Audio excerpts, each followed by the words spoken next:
Good morning. Welcome to the Unitarian Universalist Fellowship of Vero Beach. We are so glad you have chosen to be with us this morning. We are a congregation of open minds, loving hearts, and helping hands. People seeking to become our best selves, even as we work together to make a better world. Please know that you are welcome just as you come to us this morning, whether you are young or old, gay or straight, black or white, or some other wonderful shade of humanity. Whether you have a GED or a PhD, whether you are a visitor this morning or have been a member here for decades, whether you are feeling on top of the world, down in the dumps, or somewhere in between. We are delighted to see you just as you come to us in all your particularity and need. We hope you will find this service meaningful and enriching, and that you will find something here this morning that nourishes your spirit and feeds your soul and gives you renewed energy throughout the week to come. Good morning, one and all. My name is Paul Amaru, and I'll be delivering something this morning, a talk, something. The opening words today are from Buddha's Eternal Truth. All that we are is the result of what we have thought. It is founded on our thoughts. It is made up of our thoughts. If a man speaks or acts with evil thought, pain follows him, as the wheel follows the foot of the ox which draws the cart. If a man speaks or acts with pure thought, happiness follows him, like a shadow that never leaves. Hatred does not cease by hatred at any time. Hatred ceases by love. This is an eternal truth. So, as carpenters fashion wood, wise people fashion themselves. With faith to face our challenges, with love that casts out fear, with hope to trust tomorrow, we accept this day as the gift that it is, a reason for rejoicing. Our meditation for this morning: when people get stuck, they often withdraw. They pull back into their own closed-off space, both emotionally and physically. How do you open up the space to help others get unstuck? One thing I know is that we're all here with each other to reach the highest expression of ourselves. We are at our best together. Together when we create the space in our heart and consciousness to allow transformation and growth and harmony with others. This morning's sermon is given by Paul Amaru and written by Paul Amaru. He's a longtime member of our congregation. He's very active in the church, and he also is a board member. But I was going to say, he gave me a joke earlier, and that's what was coming to mind. His parole officer wished him good luck this morning. Well, good morning again, one and all. Before I actually start my sermon, the Reverend alluded to the death of our great warrior patriot, John McCain. I'd like to quote one line that he gave in his concession speech in 2008 and consider what we're doing today. He said, "These are difficult times for our country, and I pledge to him to do all in my power to help him lead us through the many challenges we face." Too bad we don't have that kind of spirit today.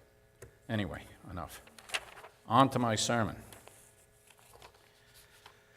I also want to say a special hello to my friends, Tara Woodman, Brian Balfe, who came and their friends who came all the way up from don't tell me, Down that way, Stewart. I was just going to say it. They came all the way up from Stewart to hear me, and I appreciate them coming. We've known them. We've known Tara since she was born, and I'm glad that they're here. I'm glad all of you are here. Now, I'm wondering, how many of you woke up this morning saying, I wish I could suffer all day today? No? Of course not. We got up without a thought to be happy either. We were just happy to wake up without too many aches and pains. How about to pursue happiness? You know, we're told that in the Declaration of Independence, life, liberty, and the pursuit of happiness. What you might not know is that Thomas Jefferson originally wrote life, liberty, and the pursuit of property. It's interesting, happiness and accumulating property. To many people, that's exactly what happiness is, getting things. Now you may ask, what is Paul talking about? I mean, how did he get here and why is he in the pulpit? Well, I ask myself the same questions.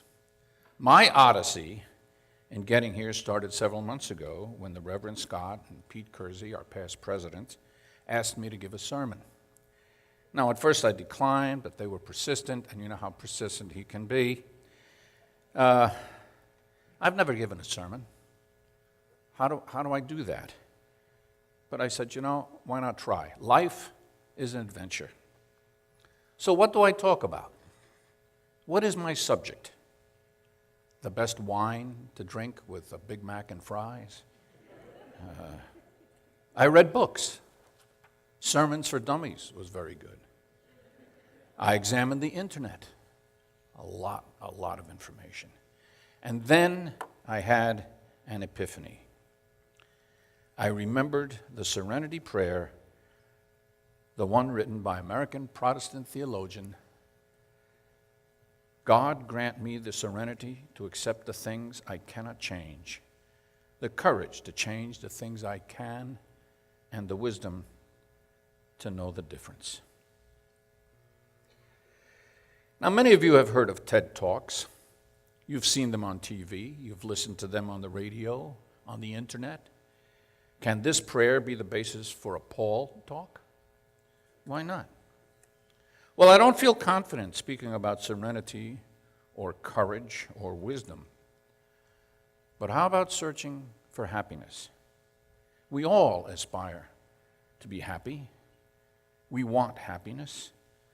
Many people, happy people, are more forgiving, charitable. They're fun to be around. What about unhappy people? What are they like? Withdrawn, defensive, aggressive, and not so much fun to be around. Isn't it true that one is always good when one is happy? Remember this song? If you're happy and you know it, clap your hands. If you're happy and you know it, clap your hands. If you're happy and you know it, then your face will surely show it. If you're happy and you know it, clap your hands. Remember singing that to your grandchildren, to your children? They remember singing it in school. Well, as we pursue happiness, where do we go? Is happiness to be found for sale at Amazon? There are dozens and dozens of titles in any bookstore or online that promise to have the secret to getting happiness. There is such a diversity of books. Should we be searching for it at all? You might be interested to learn that conservative women, they are particularly happy. About 40% say they are very happy. That makes them slightly happier than conservative men and significantly happier than liberal women. And guess who are the unhappiest of all? Liberal men. Only about 20% consider themselves very happy. And according to the latest World Happiness Report, I didn't know such a report existed, but there is, the World Happiness Report from the United Nations. The happiest country in the world is Norway. Denmark, I think, is 2. They celebrate, here's another holiday, the International Day of Happiness. And where are we, the US of A? We're 14. We're 14th, Germany is 16, United Kingdom 19, and the good old Soviet Union is 49, Russia is 49. Well, is happiness a skill that once acquired endures through the ups and downs of life? Has the word happiness itself been so overused that we have given up on it? Have we been turned off by the platitudes and illusions it evokes? How did such a devaluation happen? Is it a reflection of the artificial happiness offered by the mass media? Just buy this car. Please, just buy this car. Or shop in this store. Or use this cleaning product, and you'll be happy. Is that all? Remember the Peggy Lee song? Is that all there is? Is that all there is? Is that all there is, my friend? That sounds, I'm not going to say anymore. But happiness shouldn't be limited to a few pleasant feelings, to an eruption of joy or a fleeting sense of serenity, or a magic moment that sneaks up on us in the confusion of our lives. Ask anyone here to describe a moment of perfect happiness. Some will tell us of a feeling of peace in a natural setting, a forest dappled in sunshine, the shores of a calm lake, or the gentle waves of the ocean, and so on. Others will tell of the birth of a child. The birth of a child, of course. But they are also a source of worry, irritation, lost sleep. College tuition, anyone? Children do bring happiness, not in a moment-to-moment way, perhaps, but in a more profound way, in a totality of experience, and watching the circle of life continue, children, grandchildren, great-grandchildren, the joy in watching them go off on their own. And others will tell of a moment of peaceful intimacy with their family or loved ones, or of having made someone else happy. Isn't it a truism that the best way to make yourself happy is to make other people happy? The search for happiness is not about looking at life through rose-colored glasses or blinding oneself to the pain and imperfections of the world. Happiness is the purging of the toxins like hatred and obsession that poison our minds. The search for happiness is also about learning how to put things in perspective through faith and love and reduce the gap between appearances and reality, despair and hope, till we find our place in the path unwinding in the circle of life. I'm starting to sound like the Lion King. But you know what gets in the way of the happiness? Life itself. We can't always expect to be happy, can we? That everything goes according to plan? That everything and everybody is fair? It's a given that life is not always fair. The independently wealthy person who wins the Powerball lottery? The homeowner who gets a new roof only to have Hurricane Francis blow it away. And 2 weeks later, Hurricane Jean adds additional insults. No, life is not always fair. As Rabbi Kushner wrote, why do bad things happen to good people? Why do the innocent suffer? Implicit in this question is that the guilty should suffer. They should be punished.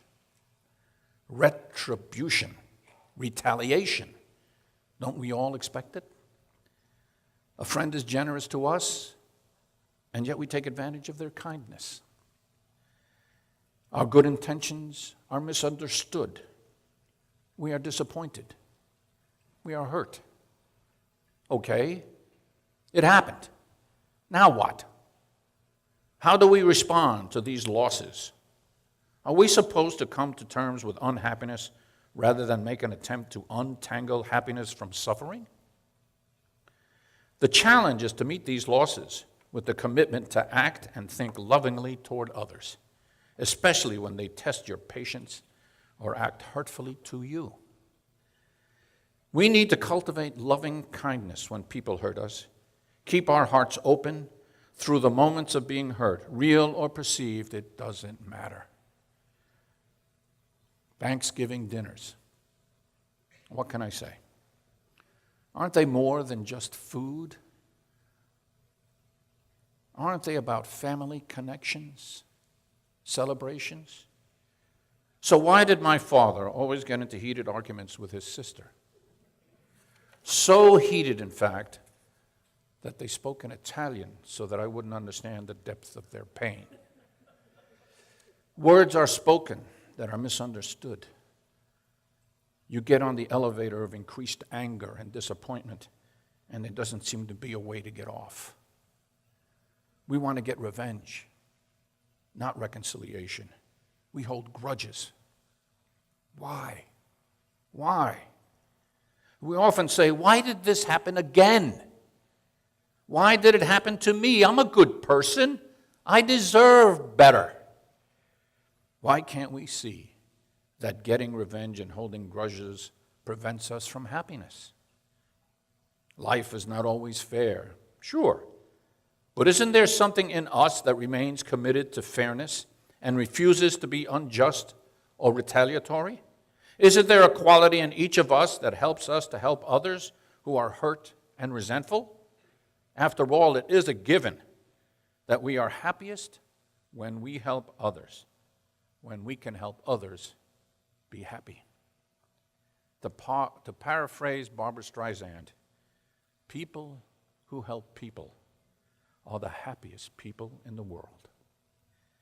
Good relationships keep us happier and healthier.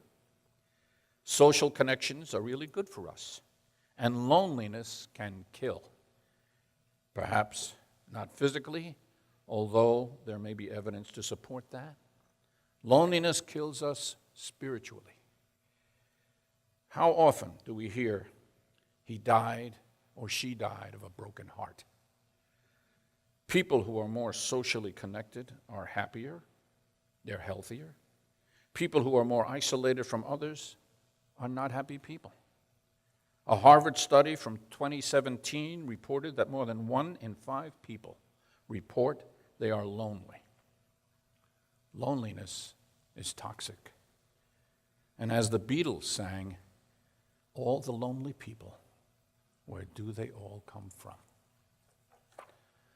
I read of a man who lost his partner of over 25 years. Over the ensuing months, his health deteriorated. He lost weight. His appetite, lost that too. He didn't go out anywhere. His doctor couldn't find anything wrong. He wasn't suffering from heart disease. What he was suffering from was loneliness. He lost his partner of 25 years. The pain of loss can be as profound as a heart attack. His loneliness was a cry from his soul. I asked myself after reading this, where were his friends, his family? He died less than a year after his partner. According to a UK study conducted by the British Red Cross, more than half of lonely people simply miss having someone to laugh with or getting a hug. Getting a hug. We hug in the morning. We shake hands.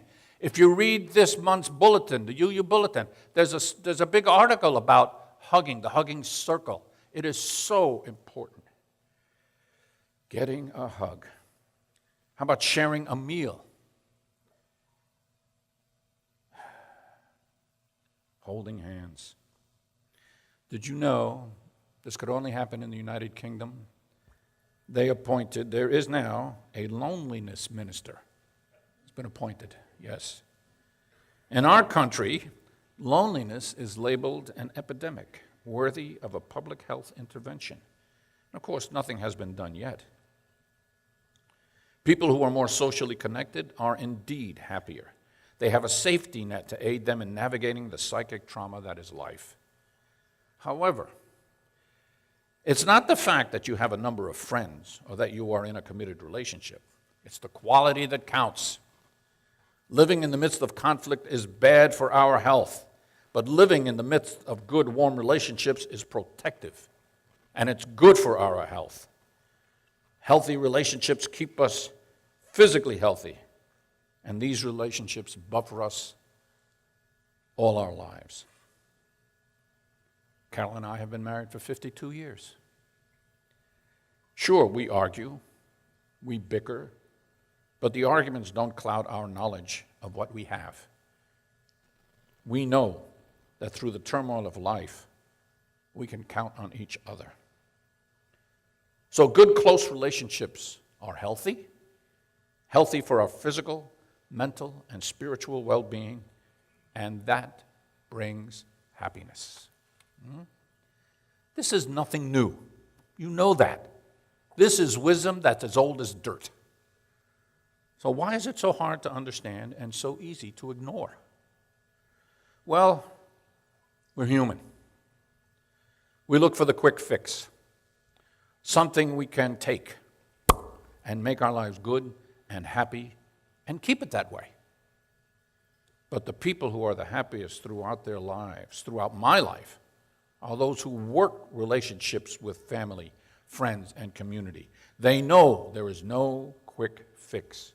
There is no magic pill. So what about us? What does working into relationships look like? Perhaps replacing computer screen time with people time? By doing something new? A new restaurant? A visit to a museum? A weekend trip to Weeki Wachee Springs? Carol and I went there a few months ago, just an overnight. Well, what fun we had watching the mermaids. And by the way, Ginger Heller, her aunt, was one of the original mermaids at Weeki Wachee Springs. Congratulations. How about reaching out to that family member you haven't talked to in years? How I wish my father and his sister were able to reach out to each other. That family feud took a terrible toll on all of us. We as a family failed them. We didn't work hard on our family relationships to help them let go of a grudge that was years and years old. To quote Mark Twain, there isn't time. So brief is life. There isn't time for bickering. The Buddhist view of life is a deep sense of serenity and fulfillment. Life is not fair. Oh, good, it's up there. Acceptance that life is not fair. That things don't always go according to plan. That people are not loving and loyal all the time. And that pain is a part of life. These are the givens of life. And how often do we say, it's a given? And there they are. Evidence that faith, family, and friendships increase happiness and spirituality is hardly shocking. Dying patients regret over-investing in rich family lives, community ties, and spiritual journeys. The Dalai Lama said, if you want others to be happy, practice compassion. And if you want yourself to be happy, practice compassion. That sounds simple, but it takes practice. Practice and practice, like playing at Carnegie Hall. Mental discipline and cultivating wholesome mental states are central to Buddhist practice. For Buddha, the path to happiness starts with an understanding of the root cause of suffering. Those who consider Buddha a pessimist because of his concern with suffering have missed the point. In fact, he's a skillful doctor. He may break the bad news of our suffering, but he also prescribes a proactive course of treatment, a daily practice, and meditation is the most well-known the well-known tool of this practice. Meditation is not about sitting quietly in a comfortable chair, relaxing in a moment of relief from the daily grind. Contrary to popular belief, it is not about detaching from the world. Meditation is a tool to train the mind not to dwell in the past or to worry about the future, but to live in the here and now, the realm in which we can experience peace and happiness most readily. It is called mindfulness. Mindfulness is one of the most influential teachings of Buddhism. Bodhicitta, a Sanskrit word that means noble or awakened heart. It is present in all of us, as butter is present in milk. In difficult times, it is bodhicitta that heals. When we feel ready to give up, this is the time when healing can be found in the tenderness of the pain itself. This is the time to touch the genuine heart of bodhicitta, the noble, awakened heart. In the midst of loneliness, in the midst of fear, in the middle of feeling misunderstood and rejected, it is the heartbeat of all things, the genuine heart. We breathe into our hearts the recognition that others can also feel this way, that we are not alone. Just as a diamond that has been buried for 1,000,000 years is not damaged, and in the same way our heart is not affected by all our screaming and kicking. No matter how committed we are to unkindness, to selfishness or greed, the genuine heart, the genuine open heart cannot be lost. It is here in all our lives. It is never scratched or broken. It is completely whole. When we encounter any pleasure or tenderness in our life, we cherish that and rejoice. We wish that others could also experience this delight or this relief. To put it clearly, when life is pleasant, think of others. When life is a burden, think of others. If this is the only thing we ever remember to do, it will benefit all of us. It's a way of bringing whatever we encounter into the path of awakening our awakened heart. When we are endowed with loving kindness and compassion, we will bring happiness to ourselves and others. We will be good at heart, the awakened heart. No matter how difficult or complicated things may be, if we have an open heart, we can have inner peace and happiness. Bringing happiness to others is ultimately the best way to guarantee our own. Settle down with your life.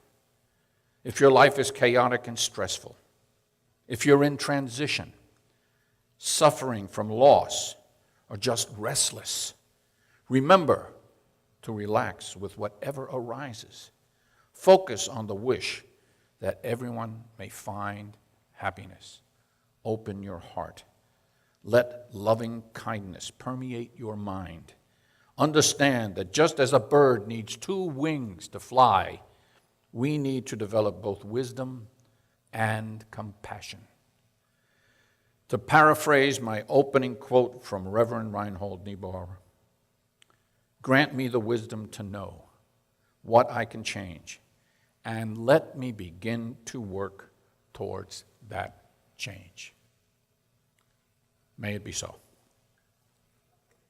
And blessed be. A different benediction. I'm going to sing a song. Make someone happy. Came from Do Re Mi. And Jimmy Durante made it famous. Although Perry Como also sang it, but Jimmy Durante made it famous. And the words are going to be up there, and if you know the tune, please join me. It's a beautiful song, and it encapsulates what I was trying to say today.